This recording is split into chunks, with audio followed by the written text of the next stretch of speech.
किससे डरे हुए हो? अगर इंडिया मर्जी से करे वो 2 दिन में पाकिस्तान को डिस्टेबलाइज कर दे। कि ऑपरेशन सिंदूर जो है it is still continuous. India के पास कैपेसिटी नहीं थी कि वो हमारे दरिया रोक सके, इसलिए उसने इंडस वाटर ट्रीटी को चलने दिया था। लेकिन जब उसके पास कैपेसिटी आ गई, एक मिलिटरीली अपने आप को उसने इतना स्ट्रांग कर लिया कि अपनी धमकी को वो बैक कर सका। उसने ये समझा कि जो मैं धमकी दे रहा हूं उसके मुकाबले पे मैं फौजी ताकत लाकर भी खड़ी कर सकता हूं। जो मोदी है ये गुंडा है, ये बाकायदा से इसने मॉक ड्रिल्स का आगाज कर दिया और ये दोबारा से उन इलाकों के अंदर शुरू करवा रहा है जो कि पाकिस्तान के साथ बॉर्डर करते हैं। फिर इंडिया के 7 डेलीगेशन, ये तकरीबन 50-60 लोग बनते हैं, 7 डेलीगेशन दुनिया भर में मौजूद हैं और दुनिया भर में जाकर शशि थरूर जैसे लोग बातचीत कर रहे हैं, गुफ्तगू कर रहे हैं, इंटरनेशनल कम्युनिटी को एंगेज कर रहे हैं। हमारे किधर है? मोदी वाकई सोचता कि मैं बिल्कुल ठीक हूं और जो हुआ है ठीक हुआ है, तो इस किस्म के अल्फाज और इस किस्म की हरकतें। कश्मीर लेना है तुमने, तुम लड़के ले लोगे।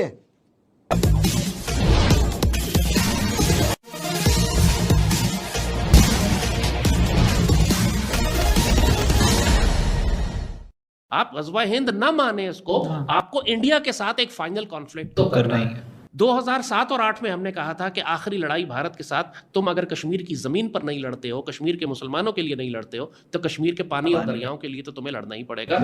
इंडिया के पास कैपेसिटी नहीं थी कि वो हमारे दरिया रोक सके, इसलिए उसने इंडस वाटर ट्रीटी को चलने दिया था। लेकिन जब उसके पास कैपेसिटी आ गई, एक मिलिटरीली अपने आप को उसने इतना स्ट्रांग कर लिया कि अपनी धमकी को वो बैक कर सका। उसने ये समझा कि जो मैं धमकी दे रहा हूं उसके मुकाबले पे मैं फौजी ताकत लाकर भी खड़ी कर सकता हूं। और दूसरा, उसने इंफ्रास्ट्रक्चर इतना बिल्ड कर लिया कि वो हमारे दरियाओं का पानी वाकई रोकने के काबिल हो गया, जो पिछले 60 साल से वो इस काबिल नहीं था। तो अब लाजमी बात है कि जब मोदी ने ये एडवेंचर किया, और इस एडवेंचर से भी पहले बिल्कुल आखिरी 2-3 महीने में तो हम बिल्कुल ही रेड फ्लैग लेके खड़े हुए थे कि अब तो ये बिल्कुल ही आने वाला है।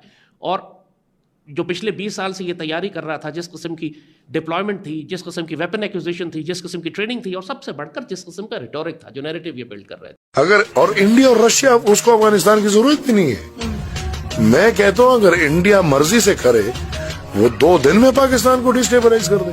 हमारे पाकिस्तान में है क्या?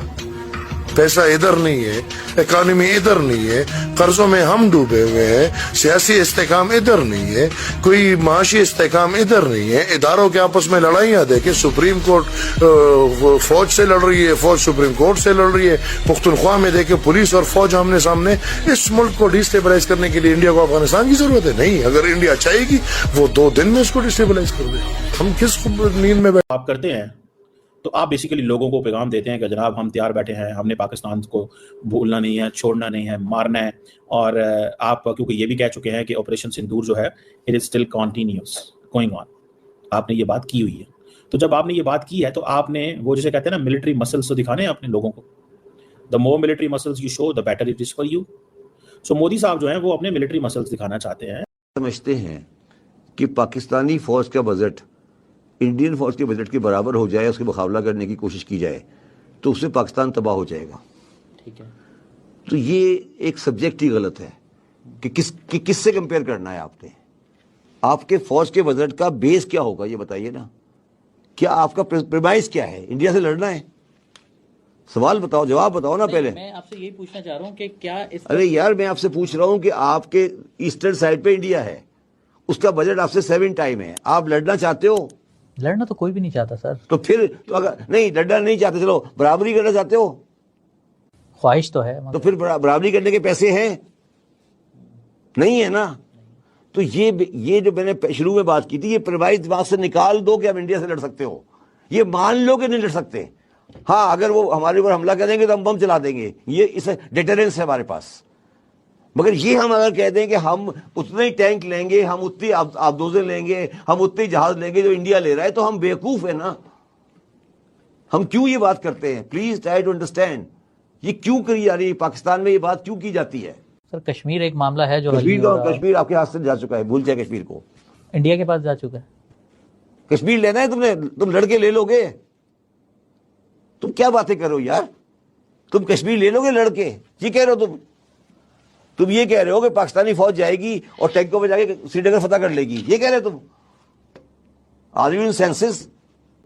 तुम्हें अभी भी अकल नहीं आई? कि दुश्मन के मिजाज को समझे, क्योंकि अब वो इसराइल के साथ भी बड़े करीबी ताल्लुकात हैं हम पर। बराह रास्त हमला तो इसराइल ने किया था। ये हमला हमें सिर्फ हिंदू ने तो नहीं किया, बराह रास्त इसराइली आर्मी मौजूद थी, सारे ड्रोन ऑपरेशन जो थे वो इसराइली आर्मी कर रही थी। और अब इसराइल भी जब ग्रेटर मिडल ईस्ट में फैलने की कोशिश कर रहा है, अब जब वो मुसलमान मुल्कों को तबाह करके अपने जोग्राफिया को खुलकर बढ़ा रहा है, ये वो वक्त है इसराइल के लिए भी कि जब वो पाकिस्तान के खतरे को हमेशा के लिए अपने लिए खत्म करने की कोशिश। भारत मॉक ड्रिल्स कर रहा है, इंडिया मॉक ड्रिल्स कर रहे हैं, फिर इंडिया के 7 डेलीगेशन, ये तकरीबन 50-60 लोग बनते हैं, 7 डेलीगेशन दुनिया भर में मौजूद हैं और दुनिया भर में जाकर शशि थरूर जैसे लोग बातचीत कर रहे हैं, गुफ्तगू कर रहे हैं, इंटरनेशनल कम्युनिटी को एंगेज कर रहे हैं। हमारे किधर है इसके बारे में कोई सवाल नहीं है, कोई पता नहीं है ये जा रहे नहीं जा रहे, but the question still is there कि पाकिस्तानी डेलीगेशंस किधर है। नरेंद्र मोदी का कहना है कि पाकिस्तान पे हमला किया जा सकता है, इसीलिए नरेंद्र मोदी भारतीय आवाम को बता रहा है कि ऑपरेशन सिंदूर अभी खत्म नहीं हुआ, ऑपरेशन सिंदूर अभी जारी है। भारत में जिस तरह की मॉक ड्रिल्स की जा रही हैं, एक बार फिर उसी तरह का माहौल बनाया जा रहा है जिस तरह 22 अप्रैल के बाद बनाया गया था। बाकायदा ऐलान किया गया था वजारते जो दाखिला है, होम मिनिस्ट्री है, उसकी जानिब से कि मॉक ड्रिल्स की जाएंगी। और 7 तारीख से पहले, यानी कि जब 6 और 7 तारीख को भारत ने पाकिस्तान पे हमला किया, उससे पहले यह ऐलान कर दिया गया था कि 7 मई को भारत में मॉक ड्रिल्स की जाएंगी। अब ये मॉक ड्रिल्स जब की जाती हैं, जब ये जो है वो प्लान किया जा रहा हो कि हमने दूसरे मुल्क पे यानी कि पाकिस्तान पे हमला करना था, इसीलिए मॉक ड्रिल्स करवाई जा रही थी, क्योंकि अगर पाकिस्तान का रद्देअमल आता है तो फिर भारतीय आवाम ने किस तरह उसका सामना करना है, उसमें अपने आप को महफूज बनाना है। एक मरतबा फिर भारत में मॉक ड्रिल्स का चर्चा है और इस बार इन मॉक ड्रिल्स को ऑपरेशन शील्ड का नाम दिया जा रहा है।